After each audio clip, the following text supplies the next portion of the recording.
আশা করি তোমরা সবাই ভালোই আছো। আজকের আবার একটি নতুন ভিডিও নিয়ে তোমাদের সামনে চলে এসেছি। গত ক্লাসে আমি ক্লাস 10-এর যে এবিটি টেস্ট পেপারের পেজ নাম্বার 23-এর 1 নম্বরের সমস্ত প্রশ্নগুলো 3-এর দাগ পর্যন্ত করেছিলাম। আজকের 2 নম্বরের যে প্রশ্নগুলো আছে অর্থাৎ 4-এর দাগটা গোটাটাই করব। 4-এর দাগটা গোটাটাই করব। ভিডিওটি যদি স্কিপ না করে একটানা দেখতে থাকো অবশ্যই ভিডিওটি ভালো লাগবে এবং অঙ্কগুলি তোমরা অতি সহজে বুঝতে পারবে। তারা দেখো এই 4-এর দাগটা 54 পাতাতে শুরু হয়েছে তোমাদের। তাহলে প্রথমেই যে অঙ্কটি আছে দেখো, এই যে নিম্নলিখিত প্রশ্নগুলির উত্তর দাও। 10 দিয়ে 20 নাম্বার তোমাদের প্রশ্নে থাকে, 12টা থাকে 10টা করতে হয় তোমাদেরকে। প্রথম দেখো, বার্ষিক 10% চক্রবৃদ্ধি সুদের হারে 10,000 টাকার ধার নেওয়ার 2.5 বছর পরে সুদে আসলে কত টাকা শোধ করতে হবে। তাহলে দেখো, বার্ষিক 10% চক্রবৃদ্ধি সুদের হারে 10,000 টাকার ধার নেওয়ার 2.5 বছরে পরে সুদে আসলে কত টাকা শোধ করতে হবে। এই যে আড়াই কথাটা থাকে, ধরো 2.5 বছর, 3.5 বছর, 4.5 বছর এরকম যদি থাকে, প্রথমে যে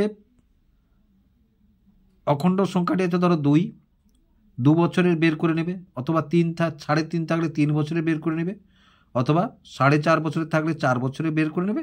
তারপরে যে অর্ধেক বছর বা হাফ বছর থাকবে সেটাকে সরল সুদ বের করে নিলে তোমাদের উত্তরটা হয়ে যাবে, কারণ সেটা তো আর চক্রবৃদ্ধি সুদ হবে না, তোমাদের উত্তরটা হয়ে যাবে।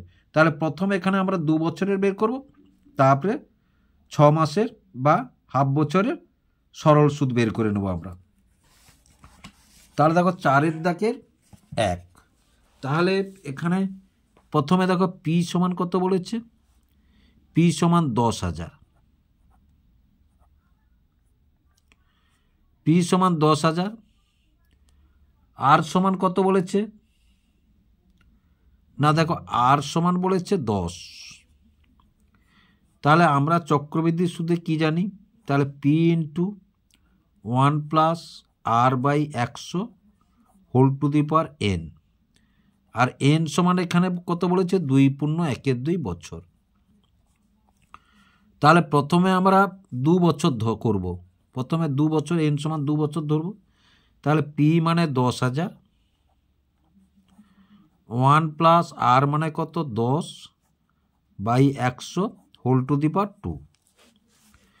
তাহলে সমান একটা শূন্য কেটে দিলাম, তাহলে 10,000 ইন্টু, তাহলে 10 আর 1, তাহলে লসাগু হবে 10, 10 একে 10 যোগ 1, তাহলে হোল স্কোয়ার, তাহলে সমান একটা শূন্য। তাহলে 10,000 গুণ 11/10, দুবার আছে মানে দুবার করব আমরা। একটা শূন্য কেটে দিলাম, 11 121 আর 100, তাহলে 12,100 টাকা। 2 বছরের চক্রবৃদ্ধি সুদ কত হলো, 12,100 টাকা। এবার দেখো, তাহলে মোট আই সমান আমরা কি জানি না, পি আর টি বাই 100। তাহলে পি সমান এখানে কত না 12,100, আর সমান কত না 10, টি সমান কত না হাফ বছর, আর নিচে তো 100 আছে গুণ 2, তাহলে দুটো শূন্য কেটে দিলাম। এবার দেখো, তাহলে 2 5 10 কেটে দিলাম, তাহলে 5 একে 5, 5 দিয়ে 10 শূন্য, 5 একে 5 একে 605 টাকা, 605 টাকা। তাহলে 2.5 বছরের চক্রবৃদ্ধি সুদ, সমূল চক্রবৃদ্ধি সুদ 2.5 বছরের, তাহলে অতএব 2.5 বছরের সমূল চক্রবৃদ্ধি সুদ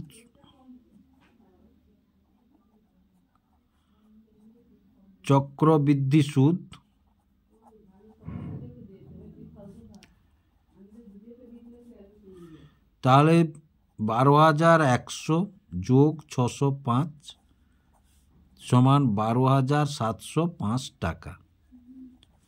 আশা করি তোমরা অঙ্কটি বুঝতে পারলে। এর পরের দেখো, তাহলে 4-এর 2 অঙ্কটি। তাহলে 4-এর 2 অঙ্কটি কি আছে দেখো, রাম ও রহিম যথাক্রমে 5,000 টাকা ও 2,000 টাকা মূলধন দিয়ে ব্যবসা শুরু করার 6 মাস পর রাম 3,000 টাকা তুলে নিল এবং রোহিত 3,000 টাকা লগ্নিকণ্ড। ব্যবসা শুরু করলো, রাম 5,000 টাকা দিয়েছে আর রহিম দিয়েছে 2,000 টাকা, কিন্তু 6 মাস পরে রাম 3,000 টাকা তুলে নিয়েছে, রহিম আবার 3,000 টাকা জমা দিল। বছরের শেষে রামের লভ্যাংশ 800 টাকা হলে মোট লাভ কত? তাহলে এখানে দেখো, তাহলে আমরা যখন 6 মাসের হবে তা প্রথমে মাসে মূলধনটা বের করে নেব। তাহলে প্রথমে রামের কত, রাম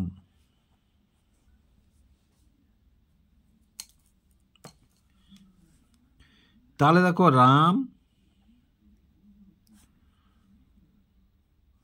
রামের প্রথমে 6 গুণ 5,000 টাকা 6 মাস কেটেছে, যোগ তারপরে দেখো 5,000 টাকা থেকে কত তুলে নিয়েছে না 3,000 টাকা তুলে নিয়েছে, এই 3,000 টাকা আবার 6 মাস কেটেছে, তাহলে সমান 6 5 30, আর এটা 5,000 থেকে 3,000 2,000, 2,000-এর সঙ্গে তাহলে 12,000 টাকা, তাহলে সমান কত না 42,000 টাকা। এবার দেখো রহিম, তাহলে রহিমের 2,000 টাকা খেটেছে 6 মাস, আর আবার দিয়েছে কত না 2,000 যোগ 3,000, 3,000 টাকা আবার দিয়েছে, এটা খেটেছে কত না 6 মাস, তাহলে দেখো এটা হচ্ছে 12,000, 5 2 6, 6 5 30, তাহলে এরও কত না এরও 42,000 টাকা।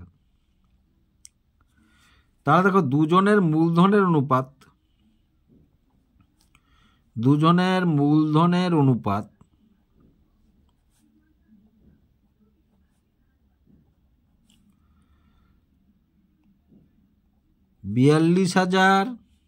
অনুপাত 42,000, তাহলে 1:1।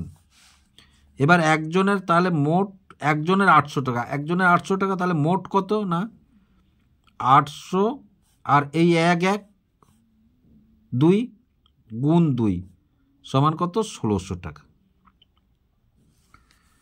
তাহলে অতএব মোট লাভ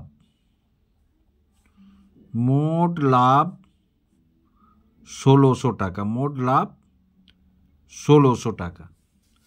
আশা করি তোমরা বুঝতে পারলে। এবারে দেখো 3-এর দাগের অঙ্কটা কি আছে। 3-এর দাগে আছে A:B সমানুপাত C:D হলে দেখাও যে A - B অনুপাত B সমানুপাত C - D অনুপাত D। তাহলে 3-এর দাগ, তাহলে 4-এর 3 কি বলেছে না A:B সমানুপাত C:D হলে কি বলেছে না A - B অনুপাত B সমানুপাত C -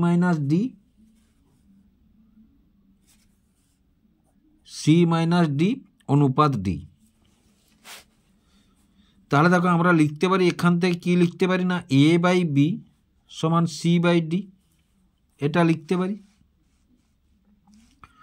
এবার এটা থেকে দেখো, এইটা থেকে যদি আমরা লিখি A/B -1 সমান C/D -1, উভয় পক্ষ থেকে যদি 1 বিয়োগ করি, তাহলে উভয় পক্ষ থেকে যদি 1 বিয়োগ করি দেখো, তাহলে আমরা কি পাবো, এটা না B লসাগু পাবো।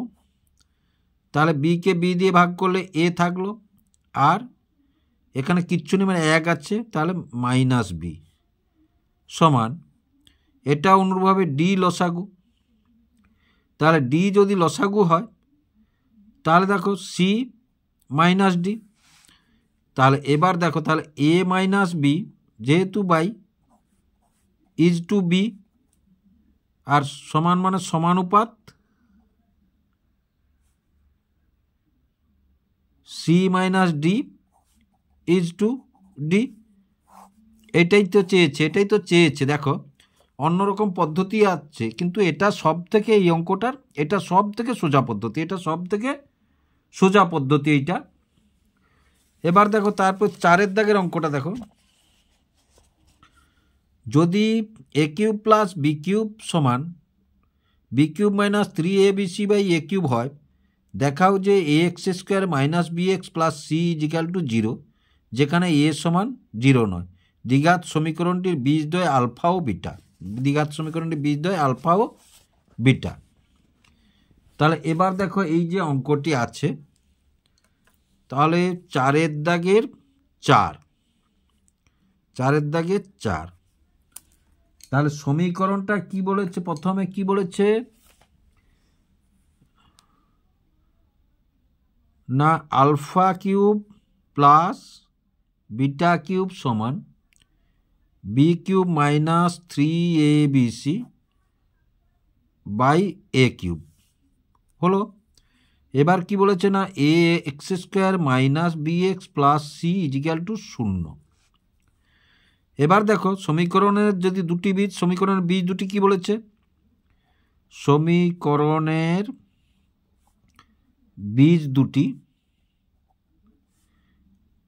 আলফা প্লাস বিটা বলেছে, আলফা ও বিটা বলেছে, আলফা ও বিটা বলেছে। তাহলে এখানে দেখো আমরা যে আলফা প্লাস বিটা সমান আমরা কি লিখব না, মাইনাস বি বাই এ সমান বি বাই এ। আবার দেখো এবার আলফা ইন্টু বিটা সমান আমরা কি জানি না, C by A. Alpha into beta সমান আমরা কি জানি না, সি বাই এ। এবার দেখো বাম পক্ষটি কি আছে, বাম পক্ষ, তাহলে alpha cube plus beta cube, এটা সমান দেখো তোমরা জানো A cube plus B cube সমান কি লিখো তোমরা, A plus B minus 3ab into A plus B, এইটা লিখি। তাহলে এখানে দেখো এটা যদি এ কিউব হয়, এটা যদি বি কিউব হয়, তাহলে আমরা কি লিখব না, আলফা প্লাস বিটার whole cube minus 3 alpha beta into alpha plus beta. তাহলে দেখো এটা সমান কি, বি বাই এ। তাহলে বি বাই এর কিউব মাইনাস এটা সমান কি, সি বাই এ, আর এটা সমান কি, বি বাই এ। তাহলে এবার দেখো এটা হচ্ছে B cube by A cube minus এটা 3bc বাই এ স্কোয়ার। তাহলে সমান দেখো যোগ বিয়োগ যদি আমরা করি, এ কিউব আর এ স্কোয়ার লসাগু, তাহলে বড় ঘাতটা হবে, তাহলে এ কিউব লসাগু হলো। এবার এ কিউব আর এ কিউব ভাগ করলে 1 হবে, সেই 1 এই, আর এটা এ থাকবে, তাহলে এ কার সঙ্গে গুণ হবে, 3abc। তাহলে দেখো এবার দেখো তাহলে বাম পক্ষ এই যে ডান পক্ষ, তাহলে অতএব বাম পক্ষ সমান ডান পক্ষ, অতএব বাম পক্ষ সমান ডান পক্ষ। তাহলে দেখো এই অঙ্কটা কিন্তু তোমাদের ক্লাস 10-এর নয়, আরও উপরের ক্লাসে আছে। এবার 5-এর দাগটা দেখো, 5-এর দাগে কী হচ্ছে, 60 ডিগ্রি পরিমাপের একটি কোণ বিশিষ্ট কোনো ত্রিভুজের একটি বাহু তার পরিকেন্দ্রগামী। তাহলে একটি বাহু তার পরিকেন্দ্রগামী, ত্রিভুজটির অবশিষ্ট দুটি কোণের শীর্ষবিন্দুগুলি পরিব্যাসার্ধ। তাহলে পরিকেন্দ্রে যে কোণ উৎপন্ন করে তার মান কত, পরিকেন্দ্রে যে কোণ উৎপন্ন করে তার মান কত। তাহলে একটা জিনিস তোমরা নিশ্চয় মনে আছে তোমাদের তো সমকোণী ত্রিভুজের যখন তোমরা পরিবৃত্ত অঙ্কন করেছো, তার কেন্দ্রটি কোথায় পড়েছে, অতিভুজের মধ্যবিন্দু হয়, তাই তো, অতিভুজের উপরে হয়। তাহলে পরিকেন্দ্রটি যদি অতিভুজের উপরে হয়, তাহলে এটা একটি সমকোণী ত্রিভুজ। যেহেতু ত্রিভুজের একটি বাহু পরিকেন্দ্রের কেন্দ্র, তাহলে ধরো এটা হচ্ছে পরিকেন্দ্রের কেন্দ্র, তাহলে ত্রিভুজটি যদি আমরা আঁকি এভাবে যদি ত্রিভুজটি আমরা আঁকি, তাহলে ধরো এ কোণটা কত বলেছে, এ কোণটা 60 ডিগ্রি বলেছে। তাহলে যেহেতু সমকোণী ত্রিভুজ এটা 90 ডিগ্রি, তাহলে 9 × 6 = 15, 150। একটা ত্রিভুজের 3 কোণের সমষ্টি কত, 180। তাহলে 180 থেকে যদি আমরা 150 বাদ দিই তাহলে 30 ডিগ্রি। তাহলে এই কোণটা হচ্ছে 30 ডিগ্রি। এবার এটা একটি ব্যাসার্ধ হলো শীর্ষবিন্দু থেকে, আর এটা একটি ব্যাসার্ধ হলো। তাহলে দেখো এটা যদি ব্যাসার্ধ হয় আর এটা যদি ব্যাসার্ধ, তাহলে এই বাহুটা সমান এই বাহুটা। এবার দেখো তাহলে এটা যদি আমরা নাম দিই, ধরো এ বি সি ডি, তাহলে বিসি সমান ডিসি, একই বৃত্তের ব্যাসার্ধ, একই বৃত্তের ব্যাসার্ধ। তাহলে দেখো বাহুগুলি সমান হলে তাদের বিপরীত কোণগুলি সমান হবে। তাহলে আমরা কি বলতে পারি, কোণ সিডিবি সমান কোণ সিবিডি সমান কত, প্রত্যেকে 30 ডিগ্রি। এটা যখন 30 ডিগ্রি, এটাও 30 ডিগ্রি, এটাও 30 ডিগ্রি। তাহলে দেখো এই যে বিসিডি ত্রিভুজের, তাহলে ত্রিভুজ বিসিডি এর কোণ বিসিডি সমান কত না 180 ডিগ্রি, এই 30 এই 30 বিয়োগ 60 সমান কত, 120 ডিগ্রি। তাহলে আশা করি তোমরা বুঝতে পারলে, সমান এটা 120 ডিগ্রি হলো। এবার 4 × 6, তাহলে 4 × 6 কি আছে দেখো, এ ও বি এর মাধ্যমে একটি সমকোণী ত্রিভুজের 3টি বাহুর দৈর্ঘ্য প্রকাশ করো যেখানে এ বির চাইতে বড়, যেখানে এ হচ্ছে বির চাইতে বড়। তাহলে দেখো সমকোণী ত্রিভুজের বলেছে, অর্থাৎ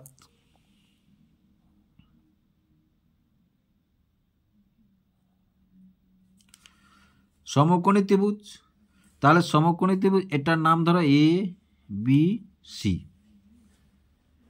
এ বি সি ত্রিভুজটার নাম। এবার বলেছে এর থাকতে বি বড়, এর থাকতে বি বড়। কি বলেছে না এর থাকতে এ বড় বৃত্ত থাকতে, তাহলে এ যদি বড় বৃত্ত থাকতে হয়, তাহলে আমরা যদি অতিভুজ ধরি, তাহলে অতিভুজ এ স্কোয়ার প্লাস বি স্কোয়ার অতিভুজকে ধরলাম। এবার দেখো তাহলে অতিভুজ সমান আমরা যদি এ স্কোয়ার, তাহলে অতিভুজের স্কোয়ার সমান, তাহলে এ স্কোয়ার প্লাস বি স্কোয়ারের হোল স্কোয়ার, অতিভুজের স্কোয়ার মানে এ স্কোয়ার প্লাস বি স্কোয়ারের হোল স্কোয়ার, তাহলে এ স্কোয়ার প্লাস বি স্কোয়ারের হোল স্কোয়ার। তাহলে এ প্লাস বি এর হোল স্কোয়ার সমান আমরা কি লিখতে পারি না এ মাইনাস বির হোল স্কোয়ার প্লাস 4ab, এটা এখানে লিখব। তাহলে এ স্কোয়ার মাইনাস বি স্কোয়ারের হোল স্কোয়ার, যেহেতু স্কোয়ার ভিতরে আছে square, plus 4a square B square. তাহলে দেখো সমান, তাহলে এ স্কোয়ার মাইনাস বি স্কোয়ারের হোল স্কোয়ার, আর এটাকে 2ab whole square, 2ab whole square. তাহলে এবার দেখো তাহলে অতিভুজটা কত পেলাম আমরা না অতিভুজ পেলাম আমরা এ স্কোয়ার প্লাস বি স্কোয়ার, ধরো লম্ব পেলাম আমরা এ স্কোয়ার মাইনাস বি স্কোয়ার, আর ভূমি পেলাম ধরো 2ab। তাহলে এটাই হলো আমাদের উত্তর। এবার দেখো 4 × 7, 4 × 7, 4 × 7 কি বলেছে দেখো, 4 × 7 বলেছে দুটি বৃত্ত পরস্পরকে পি ও কিউ বিন্দুতে ছেদ করেছে। পি ও কিউ বিন্দুগামী দুটি সরলরেখা একটি বৃত্তকে যথাক্রমে এ বি এবং দ্বিতীয় বৃত্তটিকে সিডি বিন্দুতে ছেদ করেছে। কোণ পিএবি সমান 80 ডিগ্রি হলে কোণ পিসিডি এর বৃত্তীয় মান কত, কোণ পিসিডি এর বৃত্তীয় মান কত। তাহলে দেখো ছবিটি প্রথমে অঙ্কন করি এসো। তাহলে তোমরা আরো পরিষ্কার হয়ে যাবে তোমাদের কাছে। বলেছে কি এরূপ একটি বৃত্ত আর এরূপ একটি বৃত্ত হলো। এবার দেখো এটা পি বিন্দু, এটা কিউ বিন্দু, এরূপ আর এরূপ। তাহলে পি বিন্দুগামী এইটা পি বিন্দুগামী এটা এ বি, আর এটা হচ্ছে সিডি, এটা হচ্ছে সিডি, এটা হচ্ছে পি বিন্দুগামী। তাহলে দেখো এবার মাঝখানে যদি একটা রেখা এই জয়েন্ট থেকে এই জয়েন্ট একটা যদি রেখা টেনে দিই, তাহলে দেখো এটা একটা চতুর্ভুজ আর এটা একটা চতুর্ভুজ হলো। এবার বলেছে এই কোণটা কত বলেছে না, ওই যে দেখো বি পি এ বি, এইটা বলেছে 80, পি এ বি সমান কত বলেছে না 80, পি এ বি সমান 80 ডিগ্রি বলেছে। তাহলে কোণ পি এ বি সমান কত 80 ডিগ্রি। তাহলে কোণ B Q P, B Q P সমান কত না 180 মাইনাস 80 সমান কত 100 ডিগ্রি। কেন? বৃত্তস্থ চতুর্ভুজের বিপরীত কোণগুলি পরস্পর সম্পূরক, বৃত্তস্থ চতুর্ভুজের বিপরীত কোণগুলি পরস্পর সম্পূরক। তাহলে এটা সম্পূরক এটা হলে তাহলে সম্পূরক 180 ডিগ্রি, তাহলে 180 ডিগ্রি এটা বাদ দিলে এটা। এবার দেখো এটা যদি 80 ডিগ্রি 100, এটা যদি 100 ডিগ্রি হয় তাহলে এটা একটা সরল কোণ, তাহলে এ ধারটা কত হবে? তাহলে দেখো কোণ পি কিউ বি, কোণ বি কিউ পি, কোণ B Q P B Q D, কোণ বি কিউ ডি সমান কত 180 ডিগ্রি। তাহলে কোণ P Q B, P Q D সমান কত না 180 ডিগ্রি মাইনাস এটা 100, তাহলে সমান কত 80 ডিগ্রি। এবার দেখো তাহলে এই চতুর্ভুজটা দেখো, এই চতুর্ভুজটার এটা যদি 80 ডিগ্রি হয় তাহলে বৃত্তস্থ চতুর্ভুজ এটা কত 100 ডিগ্রি। যেমন এটা 80 ডিগ্রি হওয়ার জন্য এটা 100 ডিগ্রি, তাহলে এটা বৃত্তস্থ চতুর্ভুজের বিপরীত কোণগুলি সম্পূরক কোণ। তাহলে কোণ কত বলেছে না পিসিডি, কোণ পিসিডি সমান কত 100 ডিগ্রি। তাহলে এর বৃত্তীয় মান কত হবে না পাই 100/180, তাহলে 20 5 100, 20 লং 180 সমান 5 পাই/9। তাহলে আশা করি তোমরা বুঝতে পারলে। এবার 4-এর 8-এর অঙ্ক 9, হ্যাঁ 4-এর 8-এরটা দেখো, 4-এর 8, 4-এর 8-এ কি আছে? 4-এর 8-এ আছে দেখো, কোনো লম্ববৃত্তাকার শঙ্কুর উচ্চতা ও ব্যাসার্ধের অনুপাত 2:1 হলে পার্শ্বতলের ক্ষেত্রফল ভূমির ক্ষেত্রফলের কত গুণ? পার্শ্বতলের ক্ষেত্রফল ভূমির ক্ষেত্রফলের কত গুণ? তাহলে এবার দেখো প্রথমে কি বলেছে লম্ববৃত্তাকার শঙ্কু। তাহলে লম্ববৃত্তাকার শঙ্কু যদি দেখি, এইটা হচ্ছে লম্ববৃত্তাকার শঙ্কু। আমাদের দেওয়া আছে এইটা দেওয়া আছে আর এইটা দেওয়া আছে। তাহলে h/r সমান কত 2/1, h/r সমান কত 2/1, এটা h এটা r। এবার দেখো পার্শ্বতলের ক্ষেত্রফল সমান কত? লম্ববৃত্তাকার শঙ্কুর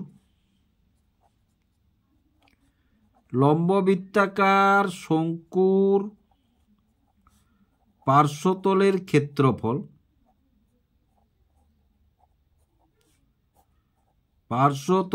ক্ষেত্রফল সমান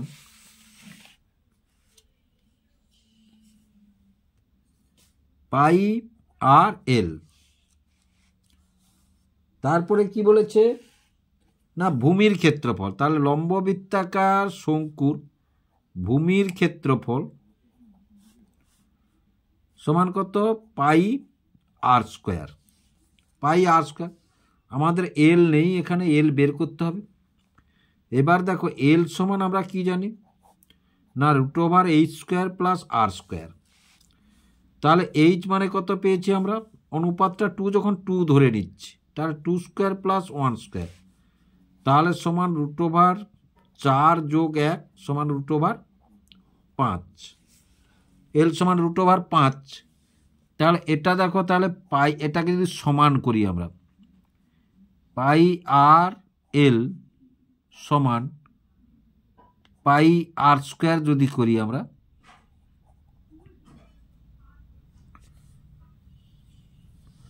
কত গুণ বলেছে, তাহলে পাই পাই যদি উড়ে যায়, আর এটা 1, এটা √5, এটা 1² তাহলে √5 1, √5 1, তাহলে এখানে কত গুণ পেলাম না √5 গুণ পেলাম, তাহলে 1 আর √5, তাহলে √5 গুণ। তাহলে পার্শ্বতলের ক্ষেত্রফল ভূমির ক্ষেত্রফলের চাই 5 গুণ, পার্শ্বতলের ক্ষেত্রফল ভূমির ক্ষেত্রফলের 5 গুণ। তাহলে দেখো পার্শ্বতলের অতএব পার্শ্বতলের ক্ষেত্রফল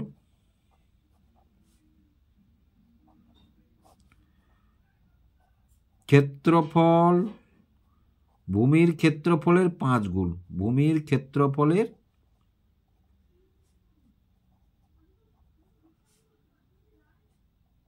5 গুণ, এ √5 গুণ।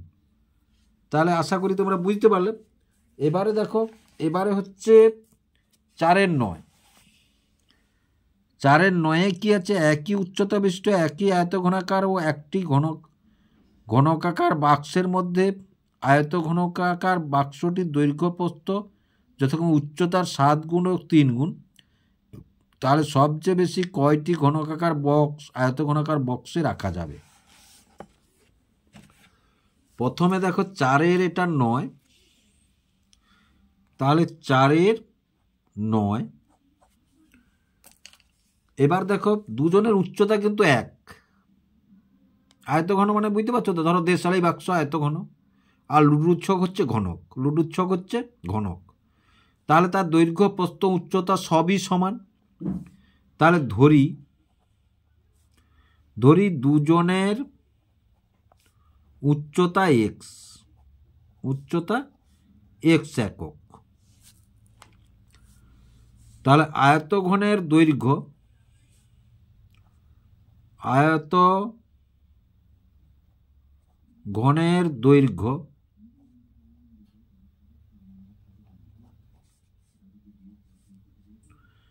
উচ্চতার 7 গুণ, সমান কত 7x। আবার আয়তঘনের প্রস্থ উচ্চতার 3 গুণ সমান কত 3x। আবার দেখো ঘনকের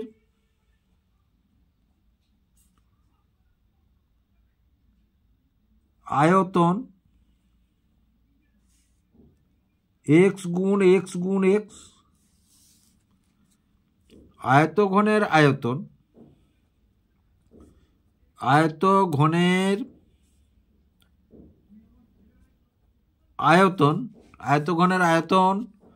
দৈর্ঘ্য গুণ প্রস্থ গুণ উচ্চতা।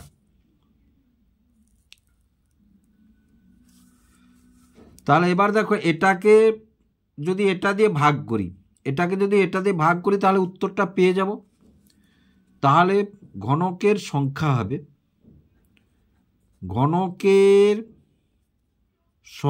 হবে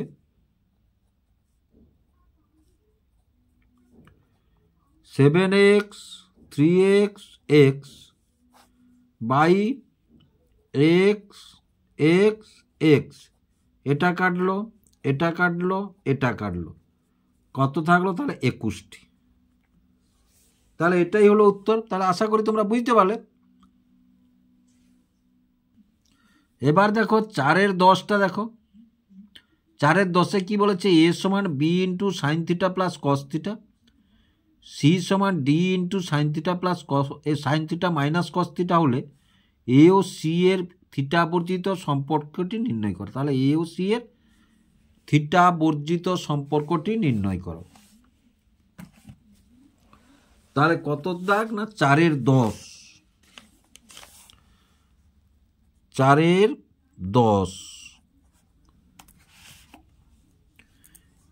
এ সমান কত বলেছে, B into sine theta plus cos theta, আর সি সমান কত বলেছে না, D into sine theta minus cos theta হলো। এবার দেখো এটাকে গুণ আছে এধারে যদি নিয়ে চলে আসি, তাহলে এ বাই বি সমান আমরা লিখতে পারি কি, sign theta plus cos theta. এবার দেখো তাহলে উভয় পক্ষকে যদি আমরা বর্গ করি, তাহলে এ বাই বি স্কোয়ার, এবার এটা হচ্ছে সাইন থিটা প্লাস কস থিটার হোল স্কোয়ার। অনুরূপভাবে এধারটাও দেখো সি বাই ডি লিখতে পারি আমরা, তাহলে sign theta minus cos theta. উভয় পক্ষকে যদি আমরা বর্গ করি, এধারটাও বর্গ করব, ওধারটাও বর্গ করব, তাহলে সাইন থিটা মাইনাস কস থিটার হোল স্কোয়ার। এবার দেখো এটা আর এটা যোগ করব আমরা, এটা আর এটাকে যোগ, এটা যদি 1 নম্বর দিই আর এটাকে যদি 2 নম্বর দিই, তাহলে এটা হচ্ছে ধরো 1 নম্বর, এটা হচ্ছে ধরো 2 নম্বর দিলাম আমরা, তাহলে 1 নম্বর যোগ 2 নম্বর, তাহলে A square by B square plus C square by D square সমান, তাহলে আমরা কি লিখব না, সাইন থিটা প্লাস কস থিটার square plus sign theta minus কস থিটার স্কোয়ার, এ প্লাস বি এর হোল স্কোয়ার প্লাস এ মাইনাস বি এর হোল স্কোয়ার সমান কি লিখি আমরা, 2a square plus B square. অনুরূপভাবে এখানেও তাই লিখব আমরা, এখানেও তাই লিখব। এটা হচ্ছে এ, এটা বি, এটা এ, এটা বি যদি ধরি, তাহলে দেখো A square by B square plus C square by D square. এবার দেখো তাহলে 2 sine square theta plus cos square theta হলো। আবার দেখো তাহলে A square by B square plus C square by D square সমান 2, আবার sine square theta plus cos square theta সমান কত, 1। তাহলে দেখো A square by B square plus C square by D square সমান 2, তাহলে এটাই হলো আমাদের অ্যান্সার। মানে এটা দেখো থিটা বহির্ভূত এ এবং সি এর সম্পর্ক, এ ও সি এর সম্পর্ক। তাহলে আশা করি তোমরা বুঝতে পারলে। এবারে দেখো 4/11 অঙ্কটিতে কি আছে দেখো, যে কোনো দুটি সূক্ষ্মকোণের সাহায্যে প্রমাণ করো কোনো স্তম্ভের ছায়ার দৈর্ঘ্য সূর্যের উন্নতিকোণের মধ্যে বিপরীত সম্পর্ক আছে। তাহলে যে কোনো দুটি সূক্ষ্মকোণের সাহায্যে প্রমাণ করো কোনো স্তম্ভের ছায়ার দৈর্ঘ্য ও সূর্যের উন্নতিকোণের মধ্যে বিপরীত সম্পর্ক আছে।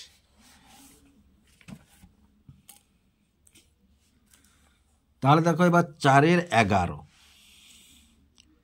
4/11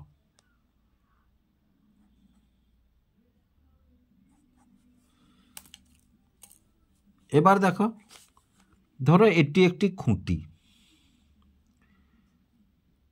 এটি একটি খুঁটি, এর ধরো এই ছায়াটার সঙ্গে সূর্য উন্নতি কোণ করেছে কত,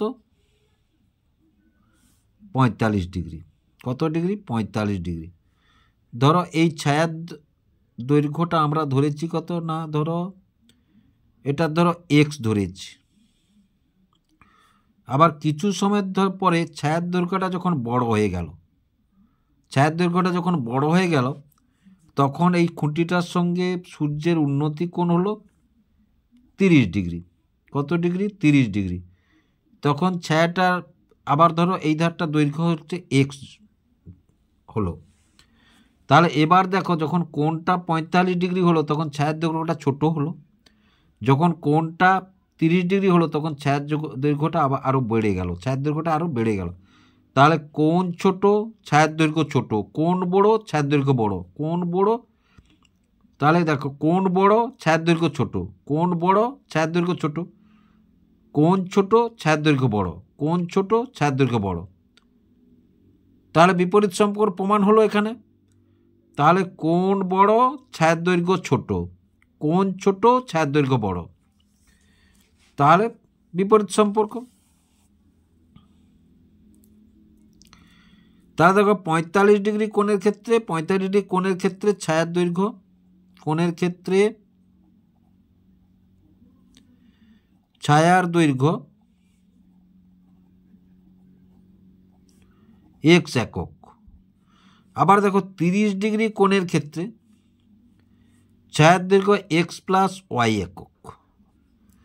তাহলে কোণ বড় হয়েছে, ছায়ার দৈর্ঘ্য ছোট হয়েছে, কোণ ছোট হয়েছে, ছায়ার দৈর্ঘ্য বড় হয়েছে। তাহলে অতএব সম্পর্কটি বিপরীত, সম্পর্কটি বিপরীত। বুঝতে পারলে? এবারে দেখো 4-12, 4-12তে কি বলেছে, কোনো পরিসংখ্যা বিভাজন ছক থেকে প্রাপ্ত তথ্যের মধ্যমা 14.5 প্লাস 45/2 মাইনাস 16/8 গুণ 5 মধ্যমা শ্রেণী বরাবর নিচের ছকটি পূরণ কর। তাহলে 4-12, 4-12, তাহলে 4-12তে দেখো প্রথমে দেখো আমরা অতএব মধ্যমার সূত্রটি লিখে নিই। অতএব নির্ণেয় মধ্যমা সমান, নির্ণেয় মধ্যমা সমান L plus n/2 minus CF/F into H। তাই তো? এখানে আমাদের কি দিয়েছে না, দেখো 14.5 প্লাস 45/2 মাইনাস 16/8 গুণ 5 এখানে দিয়েছে আমাদের। তাহলে একটা জিনিস দেখো, তাহলে এল সমান কত, 14.5। এল সমান আমরা কি জানি, শ্রেণী সীমানার নিম্ন শ্রেণী, শ্রেণী সীমানার নিম্ন শ্রেণী। তারপরে দেখো n/2,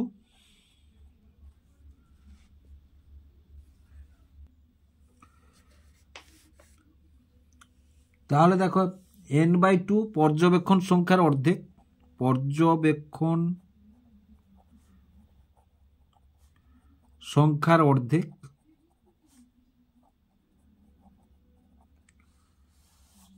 এফ মধ্যমা শ্রেণীর পরিসংখ্যা, মধ্যমা শ্রেণীর পরিসংখ্যা, এইচ শ্রেণী দৈর্ঘ্য, মধ্যমা শ্রেণী দৈর্ঘ্য,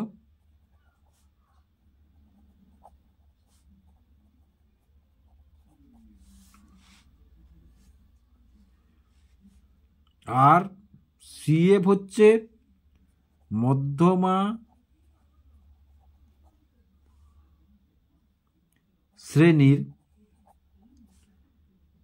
শ্রেণীর ঠিক পূর্ববর্তী ক্রমযৌগিক পরিসংখ্যা, ক্রমযৌগিক পরিসংখ্যা। বুঝতে পারলে? তাহলে দেখো আমাদের এখানে কি বলেছে, আমি হাতে টেনে নিচ্ছি কিন্তু,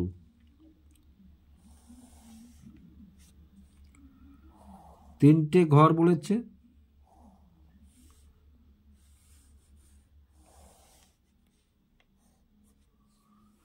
তাহলে তিনটে ঘরে প্রথম ঘরে শ্রেণী সীমানা, এটা বলেছে কি শ্রেণী সীমানা।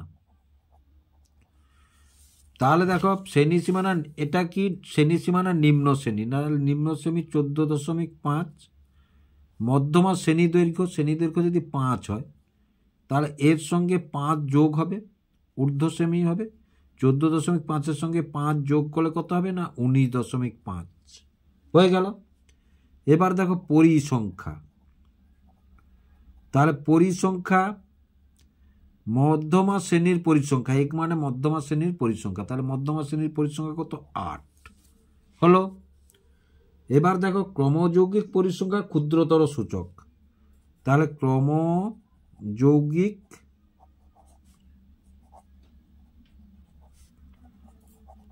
পরিসংখ্যা ক্ষুদ্রতর সূচক, তাহলে দেখো আগেরটা 16 আর এটা 8, তাহলে এটা কত হবে 16 যোগ 8 সমান 24 হবে। তাহলে আশা করি তোমরা বুঝতে পারলে। যদি বুঝতে পেরে থাকো এবং ভালো লেগে থাকে তাহলে ভিডিওটিকে লাইক এবং শেয়ার করবে ও চ্যানেলটিকে অবশ্যই সাবস্ক্রাইব করবে নতুন নতুন এইরূপ টাইপের ভিডিও পাওয়ার জন্য।